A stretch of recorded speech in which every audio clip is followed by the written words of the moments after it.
Sabahınız xeyir, hörmətli izləyicilər. Bugünkü siyasi icmaldan mənəm Süleyman Həmidov. Son həftələrdə Ukraynada davam edən müharibə eyni zamanda dünyanın gücləri arasında artan diplomatik və iqtisadi ziddiyyətlər dünyada siyasi gərginliyin nəzərə çarpacaq dərəcədə artmasına səbəb olur. Biz son proseslərdən bunu müşahidə eləyirik və bu səbəbdən son günlər fəal şəkildə müzakirə olunan əsas siyasi mövzulardan danışacağıq. Bugün elə istəyirəm Avropa ölkələrinin Rusiyaya qarşı Ukraynaya verdiyi dəstək mövzusundan başlayım. Məlumdur ki, Avropada bir sıra ölkələr Ukraynanı hələ də dəstəkləməyə davam eləyirlər. Lakin biz bunu Avropa İttifaqında təmsil olunan bütün ölkələrə şamil eləyə bilmərik. Məsələn, Macarıstan bu günlərdə Ukraynaya dəstək üçün 40 milyard avro ayrılmasına, eyni zamanda ora hərbi müşavirlərin göndərilməsinə qarşı çıxıb. Bununla bağlı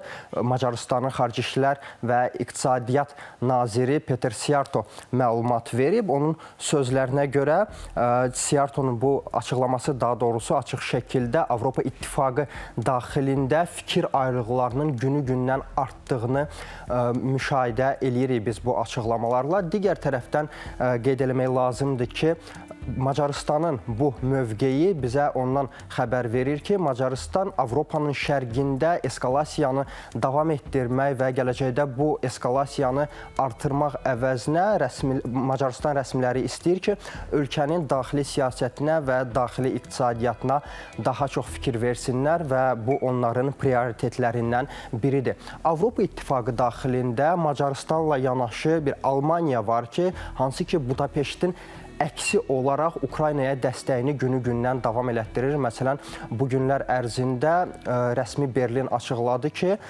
Kiyevə onlar daha 500 min artilleriya sursatı göndərəcəklər. Bu da köhnə qitənin üzərinə götürdüyü bir öhdəlikdir ki, bu öhdəliyə əsasən köhnə qitə ölkələri Ukraynaya ümumilikdə 2 milyon artilleriya sursatı göndərməlidir. Digər tərəfdən isə elə bütün həm Macarıstanın mövqeyi, həm rəsmi Berlinin mövqeyi bu Avropa İttifaqı daxilində olan fikir ayrılıqlarını və mövqelərin necə fərqli olduğunu, mövqelərin necə fərqləndiyini digər bir şəkildə, açıq şəkildə biruzə verir. Və belə görünür ki, rəsmi Berlin də Avropa İttifaqının digər cəbhəsində yer tutan ölkələr kimi Rusiyaya qarşı sərt mövqe sərgiləməkdə davam eləyir. Digər bir tərəfdən qeyd eləmək lazımdır ki, Almaniyanın gələcək kansleri Friedrich Merz ötən günlərdə açıqladı ki, yaxın gələcəkdə, yəni Merz hakimiyyətə gələndən sonra rəsmi Berlin Ukraynaya hətta Taurus qanadlı raket sistemlərini də göndərə bilər. Lakin onun bir şərti var. Bu şərt də ondan ibarətdir ki, bu prosesin dəstəklənməsi Avropa İttifaqının bütün ölkələri tərəfindən həyata keçirilməlidir. Əks halda bunun mümkünlüyü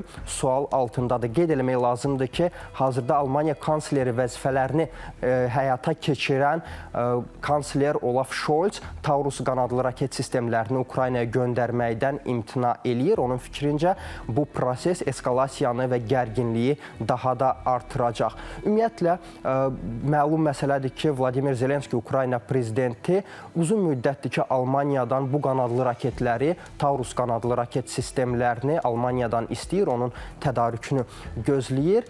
Çünki bu raket sistemi ilə təhciz olunma Ukraynanın Kiyevin müdafiə qabiliyyətini xeyli artıracaq. Eyni zamanda qeyd eləmək lazımdır ki, bu raket sistemləri daha uzun məsafəyə atış eləyə bilir. Təbii ki, Friedrich Merzin bu açıqlamalarına Kremlin açıqlaması da özünü çox gözlətməyib.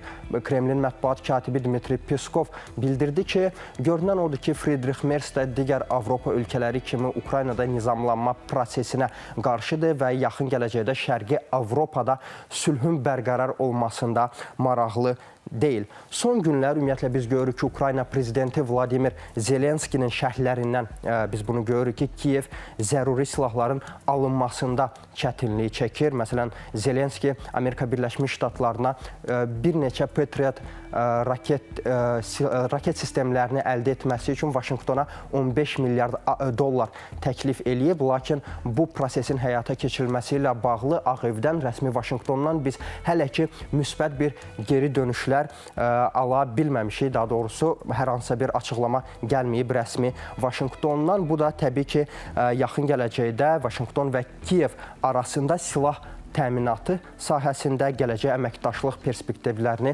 sual altına qoyur. Hörmətli izləyicilər, qeyd eləmək lazımdır ki, son günlər Amerika Birləşmiş Ştatlarından da biz kəskin ritorikanın şahidi oluruq. Məsələn, ötən günlərdə açıqlama verən ölkə prezidenti Donald Trump bildirdi ki, hazırda Ukraynada davam edən müharibə məhz Bidenin dövründə başlayan müharibədir. Yəni, bu onun müharibəsidir. İndiki vəziyyətdə isə Donald Trump bu müharibəni dayandırmağa və daha çox qurban verilməsinin qarşısını almağa çalışır. Eyni zamanda qeyd eləmək lazımdır ki, Avropa ölkələrinin özləri də enerji sahəsində yeni çağırışlarla üz-üzədirlər. Elə bu sahədə də rəsmi Budapeşt, yəni Macarıstan, Avropa İttifaqında təmsil olunan ölkələrdən fərqli bir mövqedə olduğunu yenidən açıq şəkildə biruzə verib.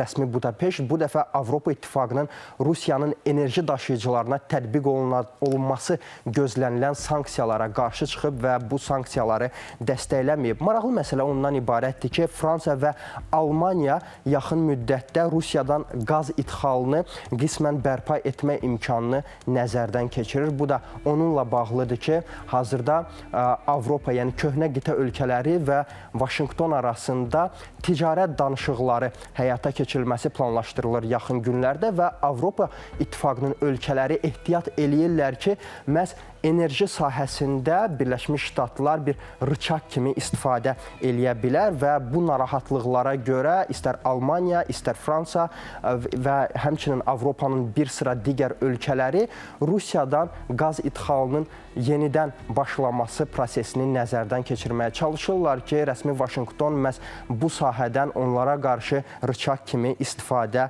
etməsin. Təkcə Avropa daxilində deyil, ümumilikdə qlobal arenada da fikir ayrılıqları yaşanır. Məlum məsələdir ki, Birləşmiş Ştatlar və Çin arasında ticarət müharibəsi davam eləyir və Donald Trumpın rəsmi Pekinə qarşı tətbiq elədiyi idxal rüsumlarına cavab olaraq hazırda rəsmi Pekin nadir torpaq metallarının, eləcə də maqnitlərin ixracına nəzarəti gücləndirmək niyyətindədir. Bu da təbii ki, ekspertlərin fikrinə görə dünya avtomobil sənayesinə və aerokosmik sənayeyə ciddi təsir göstərəcək. Eyni zamanda isə rəsmi Vaşinqton Çini beynəlxalq ticarət qaydalarına əməl etməyə çağırıb. Bununla yanaşı qeyd eləmək lazımdır ki, rəsmi Pekin Avropa İttifaqı ölkələrinə bir çağırış eləyib. Bu çağırış ondan ibarətdir ki, rəsmi Pekin istəyir ki, Avropa ölkələri və Çin birləşərək Vaşinqtonun bu ticarət müharibəsinə qarşı bir mövqedən çıxış eləsinlər. Bu isə Çinin təbii ki, qlobal iqtisadiyyatda mövqelərini möhkəmləndirmək, eyni zamanda Amerika Birləşmiş Ştatlarının proteksionist siyasətinə qarşı daha fəal rol oynamaq niyyətindən xəbər verir. Hörmətli izləyicilər, xüsusilə qeyd eləmək istəyirəm ki, İranın nüvə proqramı ilə bağlı mövzular son günlər gündəmdədir, aktiv şəkildə müzakirə olunur. İstər dünya mediasında, istərsə də dünyada fəaliyyət göstərən siyasətçilər, eyni zamanda siyasi şərhçilər arasında qeyd eləmək lazımdır ki, son həftələrdə Birləşmiş Ştatlar və İran Tehranın nüvə proqramı ilə bağlı bir danışıqlara başlayıblar. Bir neçə gün öncə Omanda keçirildi bu danışıqlar və istər Tehran tərəfinin açıqlamasına görə, istərsə də rəsmi Vaşinqtondan, Ağ Evdən gələn açıqlamalar bizə onu göstərir ki, münasibətlər, daha doğrusu danışıqlar konstruktiv keçdi, müsbət ab-havada keçdi. Bu da təbii ki, regionda gərginliyin azalması istiqamətində mühüm addım atıla bilər. Və xüsusilə qeyd eləmək lazımdır ki, bu danışıqlar, yəni Vaşinqton və Tehran arasında danışıqlar İrana qarşı hələ də sanksiyaların mövcudluğu və təzyiqlərin artdığı bir şəraitdə baş verir. Bu da təbii ki, ABŞ və İran arasında münasibətlərin tədricən normallaşması üçün müəyyən ümidlər yaradır. Qeyd elədim bayaqları, bir neçə gün öncə Omanda keçirildi rəsmi Tehran və rəsmi Vaşinqton nümayəndələri arasında danışıqlar və bu danışıqlardan sonra biz gördük ki, hətta ikinci danışıqların keçirilməsi ilə bağlı artıq bir sıra açıqlamalar verilib. Ötən gün, səhv etmirəmsə, İranın Xarici İşlər Naziri Abbas Araqçı bildirdi ki, yaxın günlərdə artıq Avropada ikinci danışıqlar turu baş tuta bilər, məhz İtaliyanın Roma şəhərində. Xüsusilə qeyd eləmək lazımdır ki, Amerika Birləşmiş Ştatları bundan sonraki danışıqlar prosesini iki tərəfli əsasda, yəni Vaşinqton və Tehran arasında birbaşa əsasda keçirilməsini istəyir. Amma maraqlı məsələ ondan ibarətdir ki, İran İslam Respublikası bu danışıqların birbaşa yox, məhz vasitəçilərin köməyi ilə aparılmasını istəyir. Bəs nəyə görə Tehran bu mövqedədir? Nəyə görə onlar Vaşinqtonla birbaşa, iki tərəfli əsasda danışıqları həyata keçirmək istəmirlər? Biz bu mövzuda siyasi şərhçi, siyasi ekspert Sədrəddin Soltanla ətraflı şəkildə fikir mübadiləsi aparmışıq. Görək ekspertimiz bu barədə nə düşünüb? Belə indicə istəyirəm biz Sədrəddin Soltanı dinləyək. İran ABŞ-yə etibar etmir. O hesab edir ki, 1979-cu il hadisələrindən sonra, yəni inqilabdan sonra ABŞ İranda dəfələrlə dövlət çevrilişi etməyə çalışıb. Yəni indiki rejimi dəyişməyə çalışıb. Və sonuncu dəfə 2015-ci il iyulun 14-də qəbul edilmiş əhatəli razılaşma müqaviləsinin şərtlərini, müqavilənin həyata keçirilməsinin mane olanda ABŞ olub. Ona görə də və başqa səbəblərə görə də Tehran hakimiyyəti ABŞ-yə etibar etmir. ABŞ-yə etibar etmədiyindən onunla göz-gözə durub, əl sıxıb görüşməyə məqbul saymır. Hörmətli izləyicilər, hazırda qlobal geosiyasi vəziyyət göründüyü kimi olduqca mürəkkəbdir. İstər Ukrayna məsələsində Avropa İttifaqı daxilində çəkişmələr, fikirlərin ziddiyyəti, istərsə də ABŞ, Avropa, eyni zamanda Çin arasında davam edən və gözlənilən ticarət müharibəsi, istərsə də digər faktorlar dünyanın geosiyasi vəziyyətini və geoiqtisadi vəziyyətini çətin vəziyyətə salır və bu proseslərin necə davam edəcəyini görmək üçün biz yəqin ki, yaxın günləri, yaxın həftələri, hətta ayları gözləyə bilərik. Məndən isə hələlik bu qədər. Sizinlə mən idim Süleyman Həmidov. Siz isə dünyada baş verən geosiyasi prosesləri daha yaxşı anlamaq və siyasi gedişləri daha yaxşı başa düşmək üçün siyasi icmalımızı izləməyi unutmayın. Sağ olun, salamat qalın.